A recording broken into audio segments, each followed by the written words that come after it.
Ya, mirsa, ondel-ondel yang menjadi ikon budaya Betawi kini terancam tak bisa tampil lagi di jalanan. Pemprov DKI Jakarta akan menjatuhkan sanksi tegas pada pelanggar yang masih nekat menggunakan ondel-ondel untuk mengamen. Nyok, kita nonton ondel-ondel. Nyok, kita Ondel-ondel, ikon budaya Betawi. Boneka tinggi menjulang ini mudah dikenali dengan ciri khas warna wajah merah menyala dan kumis melintang bagi boneka laki-laki dan wajah putih dengan riasan cantik bagi boneka perempuan. Sejarah mencatat ondel-ondel diciptakan sebagai bagian dari perayaan menyambut panen. Tak sulit untuk menemukan ondel-ondel, apalagi di ibu kota. Di setiap acara budaya, mulai dari acara besar, pernikahan, atau khitanan warga, ondel-ondel selalu ada. Sayangnya, ondel-ondel kini seakan tertinggal dan mulai terpinggirkan. Ikon budaya Betawi kini turun kelas, menjadi ajang mengais uang receh alias mengamen. Tak ingin ikon budaya Betawi kehilangan makna dan kehormatannya, pemerintah Provinsi DKI Jakarta melarang ondel-ondel digunakan untuk mengamen. Sebagai lambang Jakarta, ondel-ondel seharusnya digunakan sebaik-baiknya dan dihormati, bukan sekedar alat mengais kepingan rupiah di jalanan. Rencananya Pemprov akan mengatur penempatan ondel-ondel di tempat tertentu sesuai peruntukannya sebagai cagar budaya Betawi. Melalui satu proses ya, memang ini tidak mudah. Di satu sisi kita ingin melestarikan budaya bangsa termasuk budaya Betawi ondel-ondel, tapi di sisi lain juga kita ingin dilakukan dengan cara-cara yang lebih baik, lebih bijak ya. Dan nanti akan diatur oleh Dinas Kebudayaan, Dinas Pariwisata, diberi tempat yang lebih baik lah ya bagi masyarakat yang ingin terus melestarikan, meningkatkan budaya Betawi, khususnya ondel-ondel, dan juga memberi kesempatan bagi saudara-saudara kita untuk dapat melaksanakan kegiatan ekonomi dengan budaya Betawi atau ondel-ondel. Ya, ondel-ondel kini bak berada di persimpangan jalan. Di satu sisi, gemerlap dan modernisasi ibu kota membuatnya terus terpinggirkan. Di sisi lain, upaya melestarikan ondel-ondel sebagai budaya dengan mengamen justru menafikan nilainya. Waktu yang akan menjawab kemana ondel-ondel akan dibawa. Sekedar penghias upacara atau tertanam dalam jiwa warga Jakarta sebagai bentuk cinta atas budaya. Tim Liputan iNews melaporkan. Ya, tentunya kebijakan ini menuai pro dan kontra karena ada sebagian masyarakat yang menggantungkan hidupnya pada ondel-ondel untuk mengamen. Tapi tadi, balik lagi, untuk menjaga kehormatan budaya sendiri, makanya kebijakan ini dikeluarkan. Kita akan tanya langsung bagaimana tanggapan dan juga bagaimana nasib seniman ondel-ondel ke depannya terkait dengan diberlakukannya peraturan ini. Langsung saja kita bergabung bersama Nadia Raisa di Kampung Ondel-Ondel di Kramat Pulo. Nadia, bagaimana tanggapan masyarakat terhadap kebijakan baru ini? Ya, Deta dan juga Wilson di Kramat Pulo, Senen, Jakarta Pusat yang dijuluki sebagai Kampung Ondel-Ondel. Di sini memang banyak sekali seniman ataupun pengrajin ondel-ondel dan juga pemilik sanggar.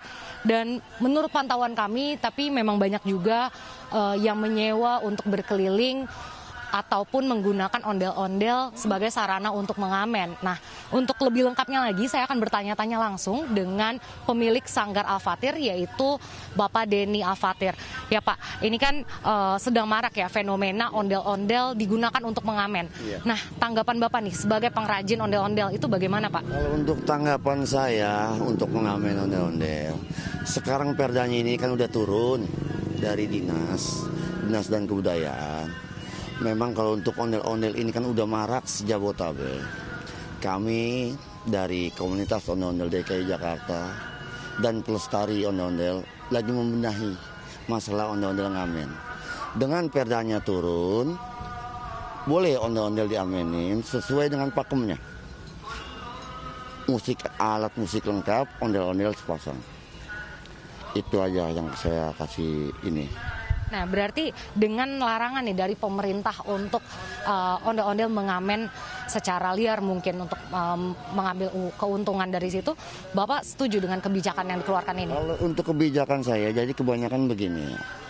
Banyak sebagian sanggar untuk melestarikan dan mengembangkan budaya. Tapi selama ini kan banyak juga yang memanfaatkan budaya. Kayak contoh soal mungkin ada oknum-oknum lah. Yang kasarnya kita benar-benar melestariin, ada juga yang merusaknya. Kan seperti itu. Makanya dengan kitanya adanya komunitas ondel-ondel DKI Jakarta, insya Allah mungkin dapat jalan terbaik buat untuk penggiat-penggiat seni untuk kedepannya gitu. Nah, misalnya nih ada oknum yang menyewa ondel-ondel untuk dijadikan sebagai sarana untuk mengamen. Nah, dari Bapak sendiri mungkin sebagai pemilik sanggar itu tanggapannya seperti apa, Pak? Kalau untuk tanggapan saya, memang sebelum dengan adanya Perda, memang dari dulu kan ondel-ondel itu untuk ngamen, diamenin. Cuman karena fungsinya aja kan bedain. Dulu emang buat diarak-arakin, karena sekarang beda, fungsinya dibedain buat untuk mengamen. Apalagi dengan adanya pandemi COVID-19 kayak gini seperti ini, ekonomi semua makin surut. Yang orang kerja aja putus, diberhentikan. Nah, dengan adanya ondel-ondel mungkin beliau cari uang, mungkin nyari uang dapurnya dari ondel-ondel. Nah, dengan adanya kebijakan Perdanya turun, sekarang insya Allah ini ondel-ondel tetap boleh diamenin tapi sesuai dengan pakemnya, seperti itu. Nah. Berarti nih Pak, untuk sesuai pakemnya itu harus seperti apa sih maksudnya? Kalau untuk sesuai pakemnya itu ondel-ondel sepasang dengan alat musik lengkap, dengan anak-anak pakaiannya rapi. Ya insya Allah mungkin kan ada nilai plusnya untuk budayanya. Karena kalau untuk yang kasarnya musik rekaman atau USB itu kan ada 1 atau 2 orang. Jadi nilai plusnya nggak ada, nilai budayanya nggak ada. Makanya ada perbedaannya antara pengamen dan pengemis. Yang saya bilang, kalau untuk pengemis, orang yang tidak punya kemampuan, tidak orang punya keahlian, cuma bisanya ngasih belas kasihan orang lain doang, itu nama pengemis. Tapi kalau untuk pengamen, itu yang punya keahlian, dia punya keterampilan, dia punya kebiasaan, itu yang namanya pengamen. Balik lagi ke ondel-ondel, ada 2 opsi. Yang satu rekaman, yang tadi saya bilang, yang USB itu, yang kedua atau lagi alat musik lengkap. Nah, kita perbandingan antara alat musik lengkap dan musik rekaman. Ranahnya ke musik rekaman itu jalanannya ke Dinas Sosial dan Pol PP. Tapi kalau misalkan alat musik lengkap, dia memang tugasin kasarnya boleh ngamen dari Dinas dan Kebudayaan, tapi sesuai dengan pakemnya, seperti itu. Itu perbedaannya jadi antara pengamen dan pengemis. Nah Pak, mungkin bisa dijelasin nih, kan ini ada 2 ondel-ondel nih. Apa sih bedanya? Mungkin yang mukanya merah, yang mukanya putih, terus apakah ada ini berjenis perempuan atau laki-laki? Boleh dijelasin Pak? Jadi kalau untuk ondel-ondel itu sepasang, memang ada yang namanya ondel-ondel sepasang itu ada mukanya, wajahnya berbeda-beda. Kalau untuk yang merah, untuk laki-laki. Kalau yang perempuan itu warna putih. Karena kita memang ada dalam ikon budaya Betawi. Masuk 8 ikon. Nah, seperti itu. Kalau untuk yang merah, laki-laki, kalau yang perempuan warna putih. Nah, terus dalam kebudayaan Betawi sendiri, sebenarnya fungsi ondel-ondel ini untuk apa? Apakah hanya untuk acara pernikahan ataukah ada acara lain yang khusus? Bagaimana nih Pak? Untuk acara, kalau ondel-ondel fungsinya Betawi itu untuk acara nikahan dan event-event yang tertentu. Atau bajar atau yang lain. Pokoknya jenis kebudayaan yang lagi dipergelarkan untuk dari Dinas dan Kebudayaan. Karena dari sebagian sekarang ini dengan adanya COVID-19 itu kegiatan kan nggak ada semuanya. Ya mungkin dengan adanya Perda, insya Allah, alhamdulillah kita tetap eksis, melestariin dan mengembangkan, tapi dengan alat musik yang lengkap. Intinya seperti itu aja. Terima kasih Bapak atas waktunya. Ya, Deta Wilson dan juga pemirsa, tentunya kita berharap untuk ondel-ondel tetap dapat eksis di era sekarang ini dan juga kita dapat melestarikan kebudayaan Betawi ini dengan cara yang benar. Ya, Deta dan juga Wilson. Baik, terima kasih Nadia Raisa atas laporan Anda. Selamat bertugas kembali.